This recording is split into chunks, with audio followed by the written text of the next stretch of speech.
Assalamualaikum warahmatullahi wabarakatuh.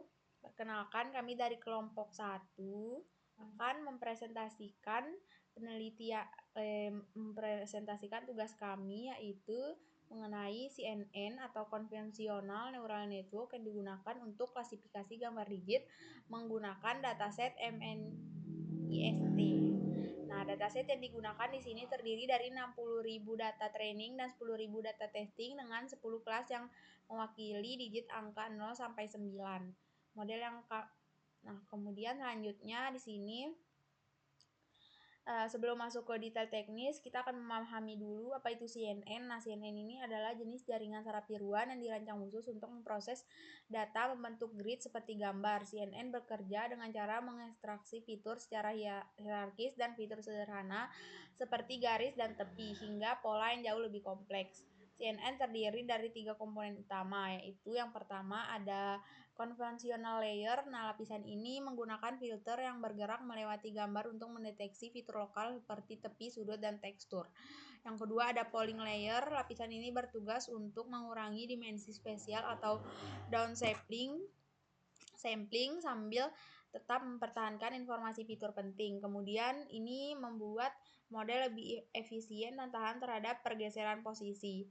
Yang ketiga ada fully connected layer. Ini adalah lapisan klasifikasi akhir yang menggabungkan semua fitur yang telah diekstraksi untuk menghasilkan prediksi kelas. Kemudian dataset yang kami gunakan di sini adalah MNIST. Nah, ini merupakan salah satu dataset yang paling terkenal di dunia computer vision dan machine learning. MNIST ini terdiri dari 60.000 gambar untuk training dan 10.000 gambar untuk testing. Setiap gambar berukuran 28x28 dalam format grayscale atau satu warna channel. Terdapat 10 kelas yang merepresentasikan digit angka 0 sampai hingga 9. Jika kita lihat grafik distribusi kelas yang sebelah kanan, jumlah data untuk setiap kelas cukup seimbang, berkisar antara 5.400 hingga 6.700 gambar per kelas.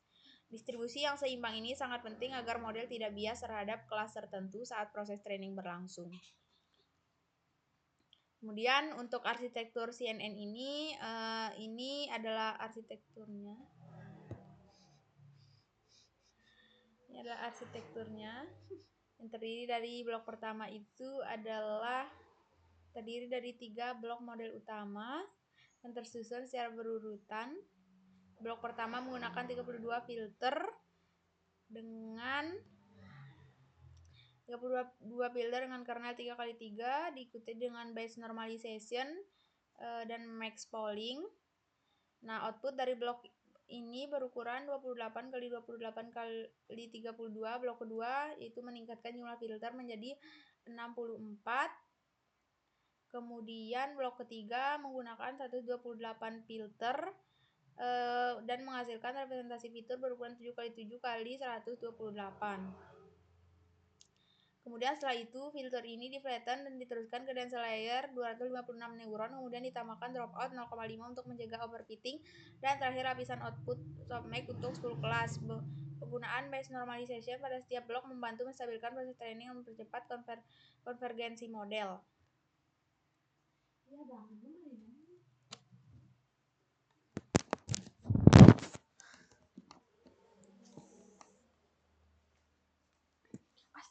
Sekarang mari kita lihat bagaimana implementasinya dalam kode Python. Nah, di tahap pertama yaitu load data, kami membaca file CSV yang berisi file gambar dan labelnya menggunakan pandas. Kemudian membuka setiap gambar menggunakan library fill. Lalu menormalisasi nilai piksel dari rentang 0 sampai 255 menjadi 0 sampai 1. Nah, di tahap kedua itu membangun model. Model dibangun menggunakan Keras Sequential API, yang mana kita menyusun layer cons 2D, batch normalization, dan activation ReLU, dan max polling secara berurutan untuk setiap blok konvolusi. Di tahap ketiga yaitu kompilasi dan training. Nah, model akan dikompilasi menggunakan optimizer Adam dengan learning rate 0,001 dan loss function categorical cross entropy. Itu training dilakukan dengan batch size 64 selama maksimal 15 epoch. Nah, Untuk memastikan training berjalan optimal, kami menggunakan beberapa hyperparameter dan callback yang telah dikonfigurasi dengan cermat. Dari sisi hyperparameter di sebelah kiri, kami menggunakan optimizer Adam dengan learning rate awal, yaitu 0,001, dengan batch size 64, dan maksimal 15 epoch, lalu 10% data training disisihkan sebagai data validasi. Kami juga menggunakan 3 callback penting, yaitu model checkpoint, secara otomatis menyimpan model terbaik berdasarkan file akurasi setiap kali ada peningkatan selama training. Lalu early stopping itu menghentikan training secara otomatis. Jika ada peningkatan file akurasi selama 5 epoch berturut-turut dan merestorasi bobot model terbaik. Lalu yang ketiga itu reducel Ronplateau, itu mengurangi learning rate sebesar 50%. Apabila file loss tidak membaik selama 3 epoch dengan batas minimum learning rate ke-6, maka ketiga fallback ini bekerja sama untuk membuat proses training agar lebih efisien dan hasilnya lebih optimal.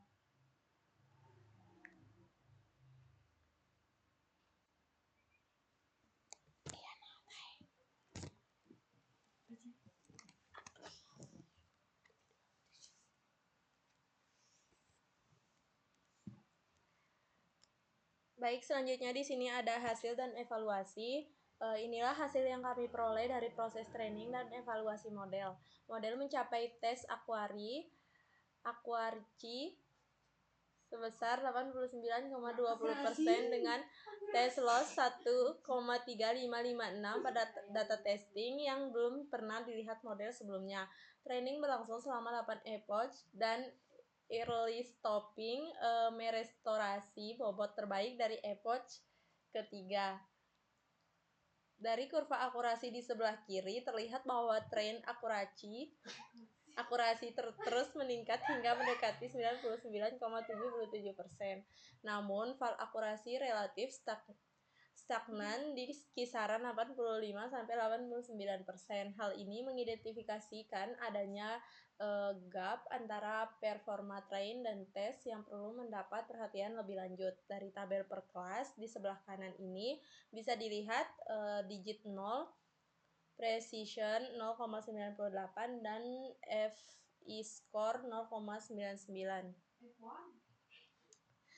Kemudian digit 1 precisionnya 0,96 dan F1 score 0,98.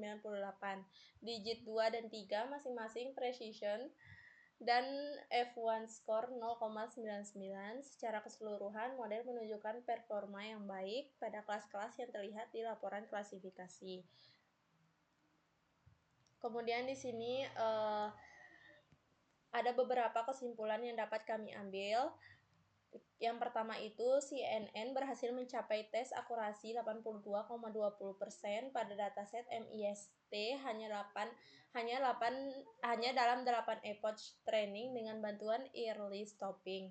Yang kedua itu terdapat gap yang cukup signifikan antara train akurasi 99,77% dan tes akurasi 89,20%. Yang mengidentifikasikan adanya overfitting. Ini adalah area yang perlu diperbaiki ke depannya.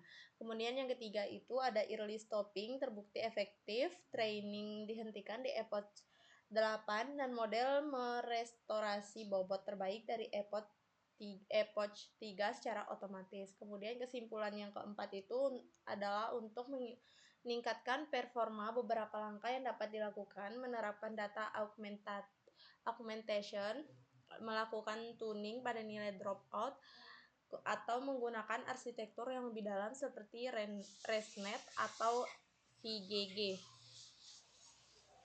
Mungkin demikian presentasi yang dapat kami sampaikan. Terima kasih atas perhatiannya. Wassalamualaikum warahmatullahi wabarakatuh.